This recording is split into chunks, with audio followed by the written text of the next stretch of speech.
Hi everyone, I'm Audrey. So a couple weeks ago, I listened to a podcast by Mel Robbins titled Try It for One Day, Do This Every Morning to Boost Motivation and Focus, all about her 7 steps to a successful morning routine. Originally, I was going to film this week's video of just what my ultimate morning routine would be and just maximizing my mornings. And I was telling my mom about it and she sent me this podcast. Mel Robbins had just come out with it. She's a former lawyer and author in addition to having her podcast. So these 7 steps are backed by a lot of research that she did. Anyway, so I listened to the podcast and decided to do these 7 steps for 5 days, exactly how she described every morning. Okay, I totally consider myself a morning person, but I still found these steps very useful and some that I will be adding to my normal routine. We'll get all into it, but some I also had been doing. So I think if you're not a morning person, this routine is very easy to implement into your life. So first, let's talk about what the 7 steps are if you aren't familiar. Then we'll get into the results, how each step was supposed to make me feel based off of research, how I felt, and if I will be doing them moving forward. Step 1, resist the snooze button. When your alarm goes off, get up right away. Mel Robbins suggests the 5, 4, 3, 2, 1 rule where you count down from 5, and when you get to 1, you gotta get up. This helps so much because you've already made the decision in your head to get up. Step 2, make your bed. This is a habit I started doing in college because my dorm rooms were so small. I had no choice but to make my bed and put my pillows back on it. This is also when I go to the bathroom, brush my teeth, wash my face, and do my skincare.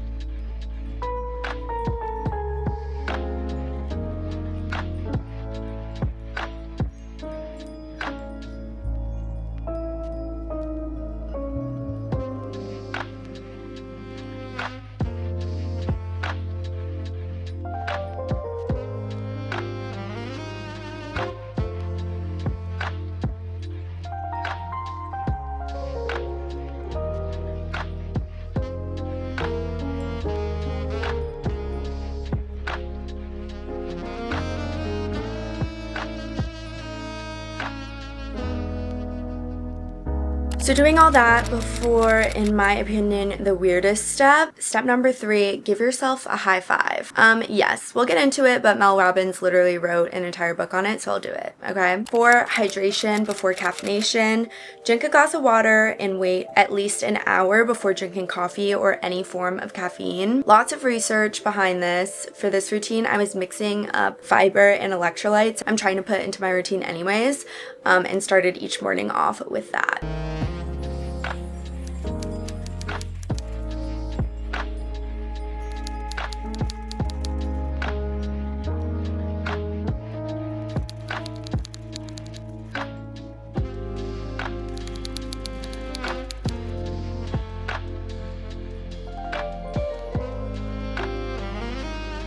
Step number 5, reset your internal clock, meaning get some sunlight. Mel Robbins mentions different rules for how long you get sunlight based on the weather and if it's artificial or not. Step number 6, take a morning walk. Mel also just says get your body moving, which I personally love to start my morning with a workout class, but I stuck to a 10-minute walk this week to make sure I finished out each step of the routine.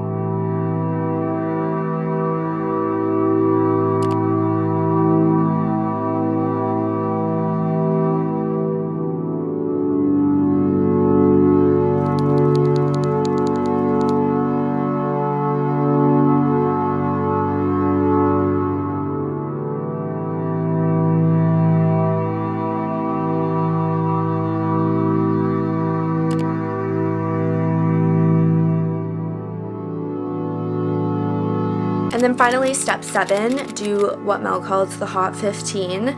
This is 15 minutes of time to work on a personal project. Since I'm self-employed, my personal projects are kind of also my work. So I chose this time to sketch up some jewelry pieces and get inspiration for a jewelry line I want to start this year. Oh, and did I mention that all of this has to be done before ever looking at your phone? My phone stayed on the charger. This makes this whole routine time to yourself without any influence or interruptions from the outside world or whatever is waiting for you on your phone. So that was day 1, and I did the same thing 4 more times to see if it really would boost motivation and productivity. And really, if this is the ultimate morning routine everyone should be doing and that I should be doing every morning. So let's talk about each step while you watch me go throughout the days. Back to step 1, resisting the snooze button. I had heard of the countdown method before, but I only use it when I really, really need to, not every day. Honestly, since I've started working for myself, I've gotten into the habit of snoozing my alarm, especially if I don't have a workout class booked and technically have literally nowhere to be. So making myself get up right when my alarm goes off made me feel more energized immediately, even when 5 seconds before it felt like I would not be able to get out of bed. Mel Robbins cited from the Journal of Sleep Research that snoozers are 3 times more likely to feel drowsy upon waking up, and I definitely felt that. She has her alarm in the bathroom, so she has to get up, which I'm not doing because I literally wouldn't hear it. My bathroom's not attached to my bedroom, but this countdown rule is definitely one I will be continuing to do daily and force myself to actually obey it. Okay, next step, number 2, make your bed. Again, I mentioned I have had this habit, so it wasn't new to me.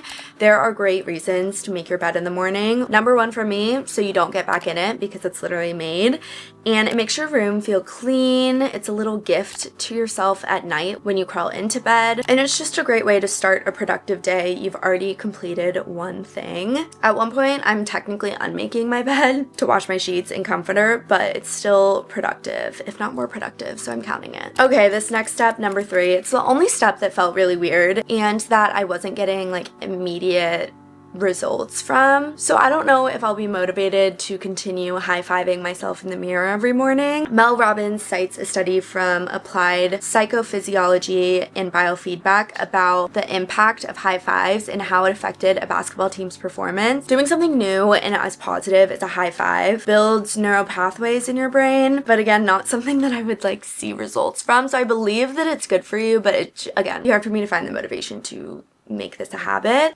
So yeah, it feels dumb. It doesn't feel that dumb. Like, it really doesn't take away from my morning routine, but like, does it add to it? I don't know. Step number 4, drinking water before anything else. Something Mel touches on is cortisol levels, also known as the stress hormone, and it is highest in the morning. Some say that drinking coffee in the morning may increase both blood sugar and cortisol levels, so that's why she's saying to wait at least an hour before drinking coffee. I typically only crave the taste of coffee in the morning, and it takes a while after waking up for me to have an appetite, so waiting an hour to make coffee wasn't too difficult because I feel like I typically do that anyway. Mel talks about how she used to need multiple cups of coffee a day, but after waiting an hour to drink that coffee, she no longer needed as much throughout the day. This is also something that I had heard literally when I was in high school, that your body becomes less reliant on caffeine if you wait, and I think especially paired with all of these other things in the morning routine, it stops your brain from producing melatonin. But since I heard that in high school, I feel like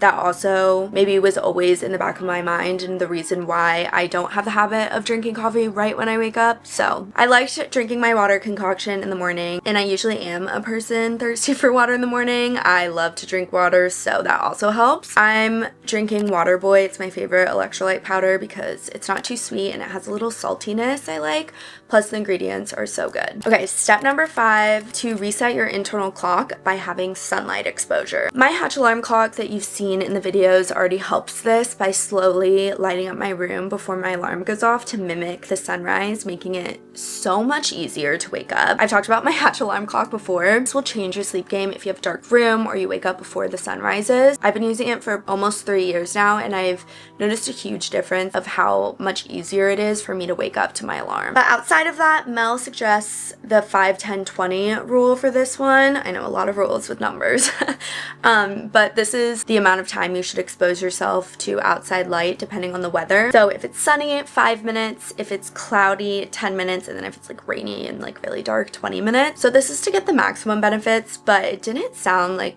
there was a time requirement for Mel. She like very much said this routine would take like 14 minutes, including the 10-minute walk that we're about to talk about. So I guess this whole thing isn't a requirement, so you know, you can take what you want from it. Mel Robbins also mentions that it's okay if it's through a window, although I have heard differently, so I don't know science behind that. But this is all to help your circadian rhythm, which will in turn help you fall asleep when it's dark out later. And so that's what your whole like internal clock is. I think out of the 7 steps, I'm going to keep step 1 through 5 maybe not doing number 3 as consistently. Probably when I remember and I'm just like standing in front of a mirror, I guess I'll high five myself. Sorry if I feel like pessimistic about that step. It like took me a while to like not feel weird about it, and I still feel like I'm feeling those feelings. Step number 6, take a morning walk. This step is actually really good for me because I don't like leaving the house, especially when it's below freezing. And guys, this was probably the worst week for me to do this video because it was the coldest week I've experienced in New York. So this step was the one I wanted to do the least, but I did it. And I usually ran some errands or walked to the gym to complete my 10 minutes. The hardest part was the fact that at this point you still should not be looking at your phone. Studies say it's good to take in your surroundings, so not even listening to music when you're on this walk. When I was at the gym, I did walk with AirPods in, but I listened to small music. I feel like that was okay. And then I also kind of counted this step with part 5 of my time exposed to light. Lastly, Mel calls step 7 the hot 15 to work on a project when you're fresh and your brain is fresh.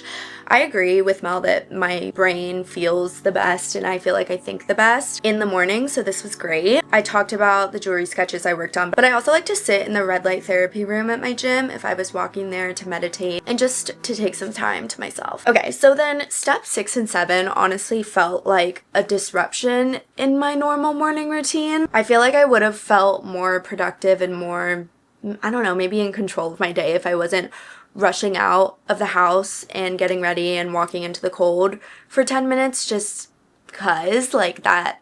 I know there's meaning behind it, but to me that felt a little meaningless, especially because I am someone who works out regularly, and on most of these days, because I wasn't working out in the morning, I was working out in the afternoon, so I was still like getting my fitness in. So I think moving forward, I will continue to do morning workouts. I know that works best for me anyways, and I like working out in the morning. I always have, and walks outside are just not usually like my preferred morning situation. Although that does help step number 5 with the sunlight exposure. Just gonna be more mindful to like open up my blinds and turn all my lights on if I'm not gonna like go walk outside, which I'm probably not. Okay, as for number 7, the 15-minute time, it almost feels like with my job, like I'm a full-time content creator and I work for myself, I'm self-employed. There's almost no differentiator between that. I could see this being really helpful and really nice for someone who has a 9-to-5 or goes and works on something completely different and you have a personal project or something that you want to work on. But for me, I'm like so grateful that my schedule is so flexible that I kind of always have time in a way, especially because my job is a lot of personal projects, if that makes sense. So I think that's why the 15 minutes felt just like not really as fulfilling as maybe it would for other people. It's kind of like those 15 minutes is kind of just what I do all day anyways. I think that's what made those 2 steps not really feel like an authentic part of my routine that I would be able to like keep up with my life. Versus like me not liking step number 3, the high five one. That's something maybe I could push myself to do more of, even though it's not in my normal routine. It doesn't, again, take away from it.